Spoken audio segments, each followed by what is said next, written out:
Mga kababayan, may hawak na alas sa palagay ko ay si Ma'am Shi or ang mag-asawang bangag laban sa isang senador. Ano ito? Kasi kung naaalala nyo, na-retrieve yung gadget ni Dean Chase at saka ni Mr. Tubig sa kanilang locker somewhere in California. Yung laptop ni Dean Chase, nandun yung mga video files and audio files ng scandal di umano ni Ma'am Shi at saka ni Pop Shi. Ano-ano yung mga scandals? Review tayo. Nandun yung interview ni Dean Chase with Mr. Tubig, kaya siya tinawag na Tubig kasi his kargada is too big, hindi ko kaya. Di umano sabi ni Papshi. Tapos ang sabi naman ni Ma'am Shai, no honey, you can do it. You love this, right? Memorize ko natin. So, ang gustong mangyari ni Ma'am Shi, ipasok ni Mr. Tubig ang kanyang banana sa jewetels ng asawa niyang si Bembang, no? O, biro niyo yun, nasa posisyon sa gobyerno pero sari-sari ang trip. Sabi nga ni Mr. Tubig, sa mga orgy na ganan, sa sausage party na tinatawag, no? Sausage party, umuulan talaga ng sausages, ganon. Gaano kalalaking sausages yan? Vienna sausage lang ba yan? Pagkaliit-liit? Or baka naman Hungarian sausage yun mga ting, no? Talagang Belgian sausage, is there such a thing?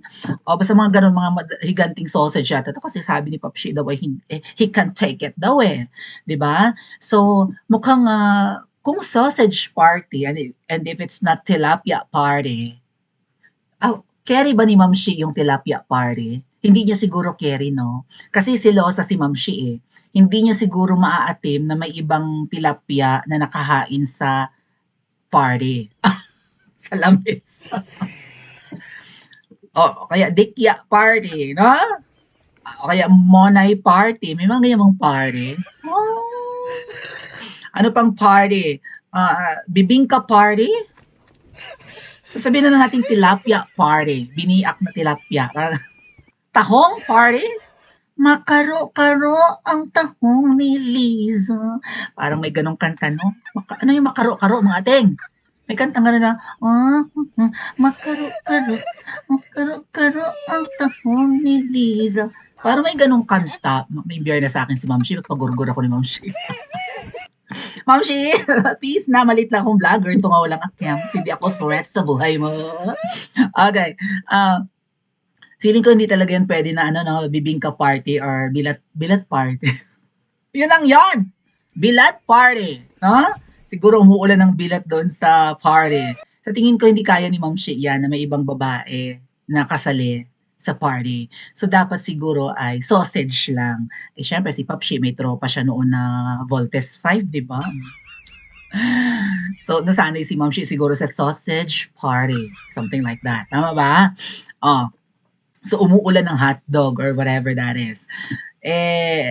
Syempre, alam naman ni Ma'am Shi yung secret. Siguro tropa to sila noong araw, no? Siguro friends lang sila, no? Si Pop Shi tsaka si Ma'am Shi. Tama ba, Ma'am Shi? Friends lang kayo noon ni Pop Shi? Kaya lang, right? Na-develop ka siguro, no? Sa pag-develop niya sa charot lang. Na-develop ka ng bonggang-bongga sa pag-develop niya. So, yeah, anyway, lagi raw silang magkasama. And siguro si Ma'am Shi, krengking din, bumigay din. Right? Oh, naalala nyo si Mar Rojas daw ay friend ni Pop Shi noon sa New York. Lo, laking tao pa naman ni Mar. Lo. Nakasali kaya si Marimar sa sausage party? Ang tatanong lang naman. Di ba nagkaroon ng speaking engagement itong si Pop Shi sa Capiz yata yun. Tapos syempre, baluarte ni Marimar Rojas yun. So nagsalita doon si Marimar Rojas, marami tayong kalokohan noon sa New York. Ay, ano pala, sabi, hindi pa nag-speech si Mar, ang nag-speech ay si Pop Shi. Si Mar na yan, nung bata kami, marami kaming kalokohan noon sa New York, huwag mo na akong ilalaglag din eh. Sabi mo, alala nyo? Anyway, where were we? So, itong Mr. T or si Mr. Tubig na half Filipino, half Brazilian and born and raised in California ay trabaho niya ang sumali sa bembangan. Tapos nagdadala pa nga raw siya ng sarili niyang ipinagbabawal na jumotels, no? Baka may sarili siyang mole, ecstasy, extano, o kaya may sarili siyang polvoron, or we don't know kung anong tinitira niya, kung kokaina rin ba, or whatever, Maria Juana, we don't know. So, normal daw sa mga party na meron talagang jogay, no? Or pinagbabawal na jumotels. So, lagi raw yan at saka unlimited supply daw kapag ka ang nagpapa-sausage party ay si Mamshi at si Papshi.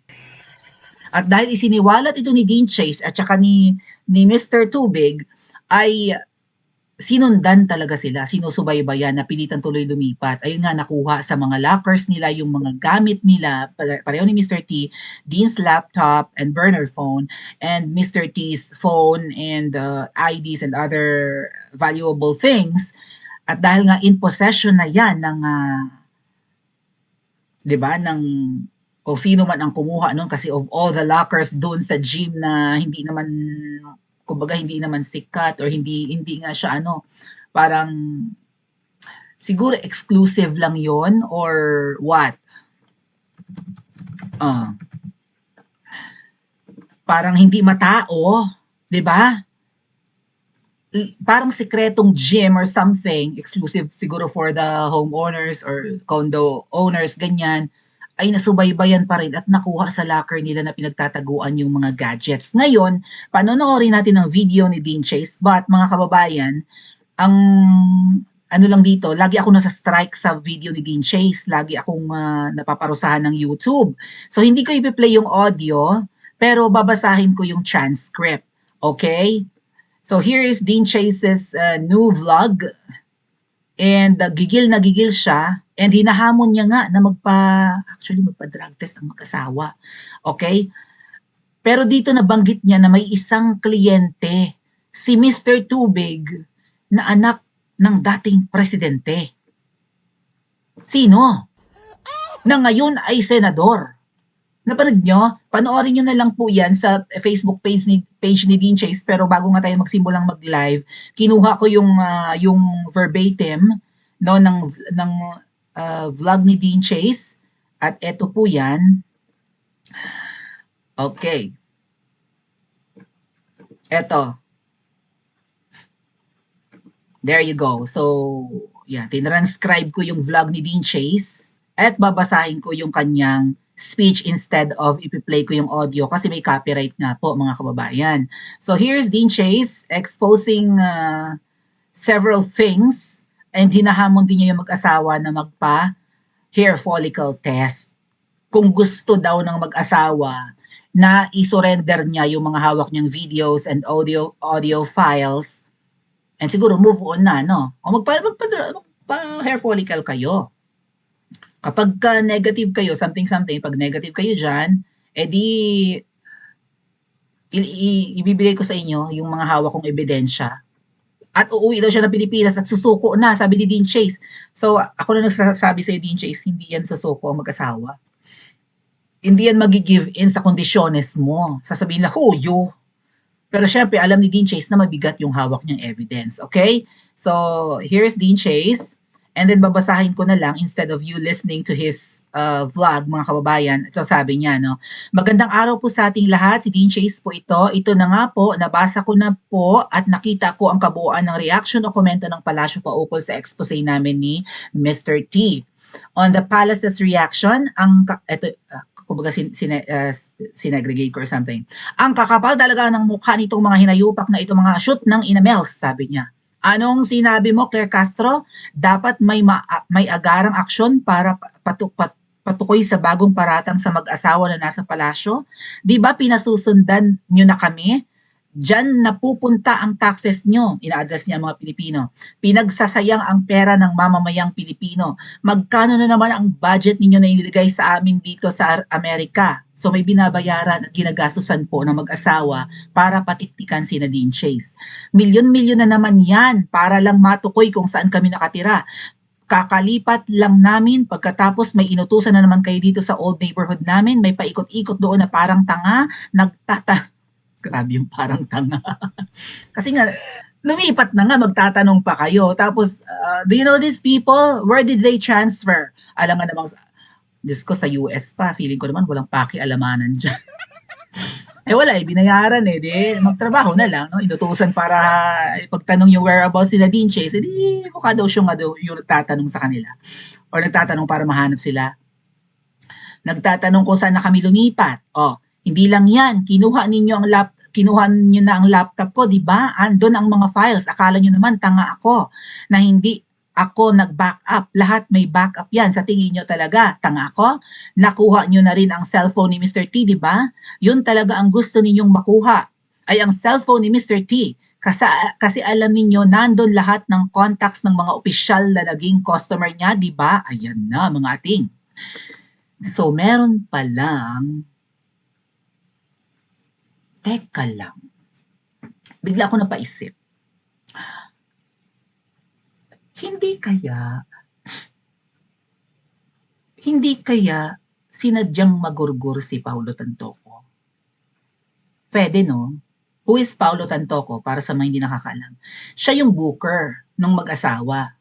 Siya yung naghanap ng lalaki na pwedeng sumali sa sausage party and kailangan papayag na pumirma sa NDA or non-disclosure agreement. Ibig sabihin, kung ano man yung gagawin sa loob ng kwarto during the sausage party, wala dapat isisiwalat, otherwise kakasuhan. Or papakulong, maybe papagurgur. Kasi ano yun eh, NDA nga eh, wag na huwag. Sira buhay mo pagka kumanta ka na, ay nakipag-iyutan ako sa mag-asawang nasa posisyon sa Pilipinas. So pumirma si Mr. T, kaya lang parang hindi niya siguro maatim na teka muna. Okay lang kung iba eh. May iba kong kliyente na opisyalis din naman ng Pilipinas, pero ito highest eh.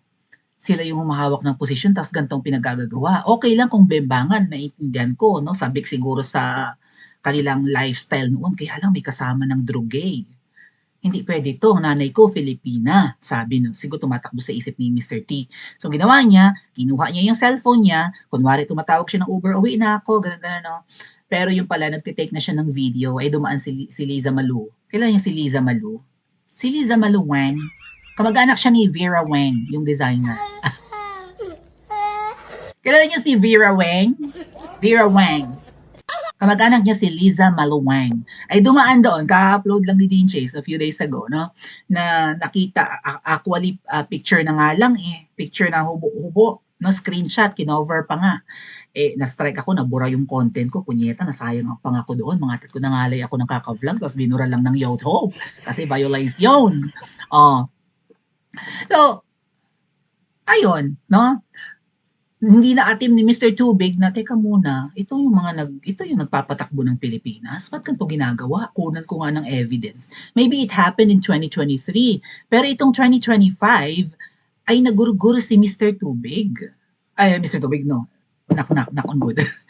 si Paulo Tantoco. Mr. Tubig, be careful. Nagurgur si Paulo Tantoco. And dahil nga dyan, ang sabi ni VP Sara, kaya ipinakulong ni na babaeng ahas o ni Liza Malu at saka ni Ngiwi at ni Tamba, no? I think nagdadalawang isip pa nga raw si Ngiwi at saka si Tamba. Pero it was Liza Malu raw si Liza Malu Wang ang nag-decide na ipakidnap na yun si Digong para matabunan yung pagkamatay ng Paulo Tantoco sa US. Kasi binitbit ni Ma'am Shi eh. Tapos nategi. What if sinadya yun, mga kababayan? Right? What if, I don't know. I hope not, no? I hope aksidente lang na tipong nangisay-ngisay na, masama na ang itsura, siguro nangitim na, tagaktak na ang pawis, pero hinayaan lang nila. Or maybe hindi naman siguro, no? Parang hindi sila makatawag ng 911 noong March 8. March 8 ng 2025, March 11 nakidnap si PRRD, di ba? Para allegedly pagtakpan yung nangyaring pagkamatay ng Pinoy, no? Hindi siguro sila makatawag ng 911 because malalaman kung bakit ganun yung emergency. Yung pala ay na-overdose. Di malilintikan si Liza Malu. bakit itong kasama niyo dito o itong pinasuklolohan niyo sa 911 ay na-overdose sa ganito? Bakit kayo gumagamit ng ganito sa sosyal na hotel na ito, Beverly Hilton Hotel? I think pag-aari pa nga yan ng Hilton family, no? Nina Paris Hilton. So, bakit kayo magte-check-in dito tapos gagamit kayo ng drugay? Eh, bawal yan. Ang alam ko mga kababayan, ang drugay sa anemika ay parusang kamatayan ang kapalit. So, siguro hindi nga talaga sila tumawag or maybe pwede rin na sinadya na nilang magurgur yun. Baka mamaya ay marami nang alam si Paulo Tantoco against sa mag-asawang malibog. So, gurgurin na lang yan. Correct? Baka nalaman nila na yung mga binubok nila ay, I don't know. I hope I'm wrong. But anyway, nalaman nga ni Mr. Tubig na namatay yung kanyang booker. Si Paulo Tantoco raw. Ang nagbo-book para bigyan siya ng kliyente. Eh, hawak na ngayon sa palagay ko ng powers that be yung gadget ni Mr. T. So doon na papasok yung mga kliyenteng opisyales daw. Sino ngayon sa mga opisyales ng Pilipinas ang kliyente rin ni Mr. T na ibinubuk ni Paulo Tantoco? Okay, let's continue, no? Aha. Ano sabi din eh? Di ba yan ang gusto ninyong makuha kasi ang taas ng lista ng mga pangalan doon, sabi ni Dean Chase. Ang ibig sabihin ng ang taas ng lista, ang haba. Ang mga Bisaya ba, 'di ba, ang mga Bisaya, ang tawag nila sa mahaba is taas jud, taas kaayo. Taas kaayo ang imong buhok, taas jud ang imong buhok, ibig sabihin mahaba.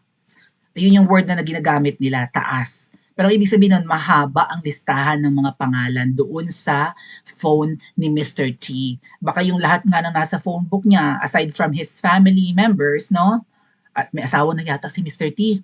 So, baka yung mga listahan doon, yung mga nasa phone book ay phone number na ng mga customer. Eh, mamahaling lalaki si Mr. T, 2.3 million ang kanyang banana. So, baka mamaya, may mga, hindi lang Pilipino ang kliyente. Baka mamaya may mga American, di ba, public officials, mga politiko. Magagamit talaga ni Ma'am Shi yung phone ni Mr. T kung nasa possession na nila yan. Aside from, makikita nila yung listahan ng mga pangalan doon, ng mga binubuk na, di ba, binubuk ni Paulo Tantoco, maybe, or ni Mr. T, mga pangalan ng mga opisyalis, at hindi lang siguro politiko ng Pilipinas, mga kababayan, baka may mga artista rin, mga businessmen. Kasi kung booker, si Paulo Tantoco, yung namatay, kung booker ni Mr. T yun, or para, anong tawag sa ganyan nga mga kababayan aside from booker, parang agent, di ba? Agent. Right? Siya yung naghahanap ng kliyente, or maybe si Paulo Tantoco ang nilalapitan ng kung sino ang gustong makatikim ng American footlong, something. Tama ba? Eh, mayamang angkan sina Paulo Tantoco. Billionaires yan sila, di ba? O, eredero nga yan ng malaking store sa Pilipinas. So, yung mga baho, halimbawa, at kalokohan, kalibugan, nitong mga mayayaman sa Pilipinas, negosyante, right? Mga billionaires, oligarchs, politiko, artista, whoever they are, na associated with Paulo Tantoco or siguro, 'di ba, friends nila, eh mabablackmail ni Ma'am Shi. At eto nga, ang isang expose, isang senador di umano, basahin ko lang ha. Meron pa ngang isa, doon, sino yon? Anak ng isang presidente na naging senador na, di ba? Yun talaga ang pakay nyo, yung mga text messages doon. Nila pa ulit itong toko, what? At sino ang mga iniimbitahan niya na naging kliyente ni Mr. T? Andun din yung asawa niya. Ang bababoy nyo, nakakadiri kayong lahat, sabi ni Dean Chase. Okay. Nandun din yung asawa ni Dean Chase. Ay, Pokemon. So, pangalan. Siyempre, ka-text niya, di ba? Yung, what the heck? Okay. Siyempre, kausap niya lagi yung asawa niya kung saan siya pupunta or something. Oh. So, mahaharas yung asawa ni Mr. Tubig. Also, mga kababayan, ayun nga, sino ang senador na anak dati ng presidente? Yun yung clue. At hanap tayo ng listahan ng mga senador. Parang kinalkal ko na yan kanina. 24 lang ang senators. Alam nyo ang mangyayari dito mga kababayan? Ito yung feeling ko ha. Okay. Ito yung pakiramdam ko dyan. Baka ipa-private message ni Liza Malu. Sino si Liza Malu nga? Nalimutan ko natin. Baka ipa-private message ni Ma'am Shi, itong anak ng dating presidente at ngayon ay senador na, sino kaya ito mga kababayan? At sasabihin, bumoto ka ng yes sa impeachment ni Sara Duterte kung ayaw mong ilantad namin ang kalibugan mo sa anemika. Tama? Yun. Or maybe, lumipat ka sa amin, huwag ka nang maging pro-Duterte. Tatahimik kami. Mananalo ka pa sa mga susunod na eleksyon, hindi ka namin ipakukulong. Tatanggalin ka namin sa listahan ng mga target namin ipakulong, hindi rin lalabas, hindi lang yung kapoklaan mo, kundi yung mga pagnanakaw mo, pandarambong mo, naranasan mo na makulong noon, kung siya man yun. Hindi, siguro naman dalang-dala ka na trauma ka na sa loob ng kulungan, huwag mo sabihin na enjoy mo sa kulungan at nabembang ka doon ng bonggang-bongga. Mas masarap pa rin na nasa labas ka, malaya, kumikita at nasa posisyon. Hawak na sa liig ni Ma'am Shi kung sino yung tinutukoy ni Dean Chase na anak ng dating Pangulo at ngayon ay senador na.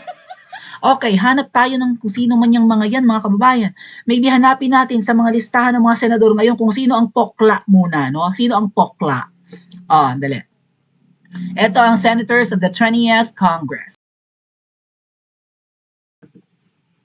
Ayan.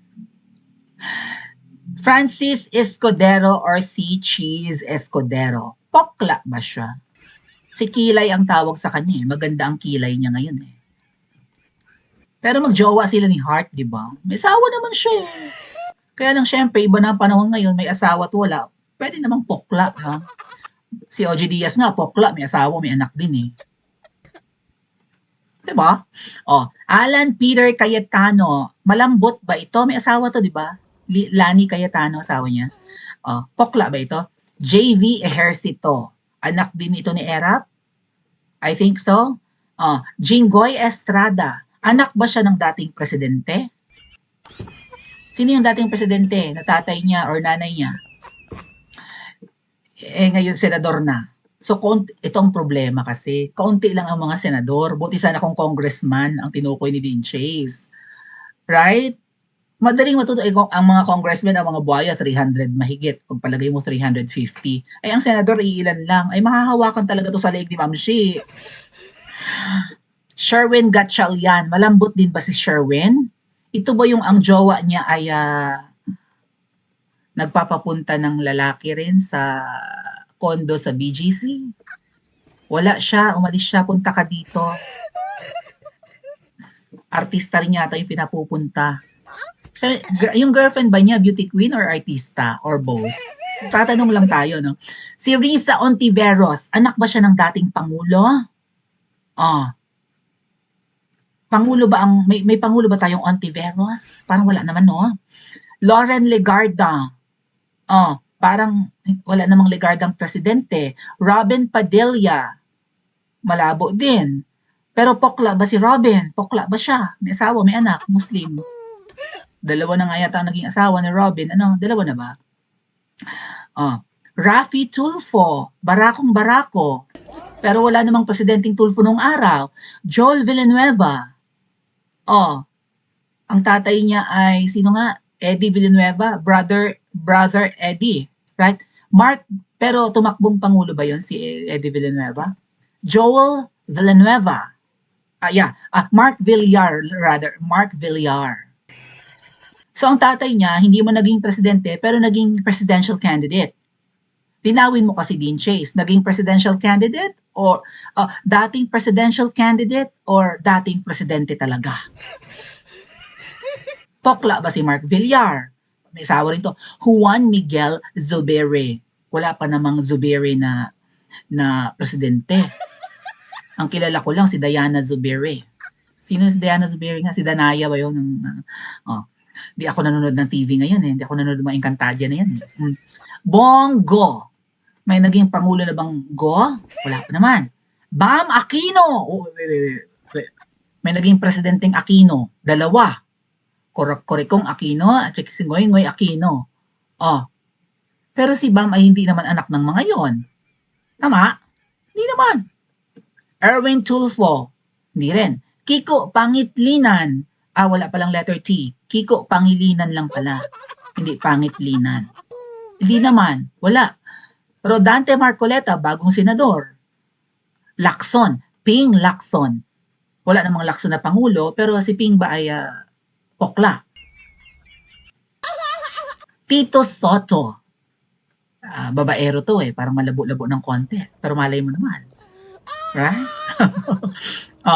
Pia Cayetano. Wala rin. Wala pa naging presidenteng Cayetano. Hindi naman pokla si Pia, no? Hindi naman siya pokla, no?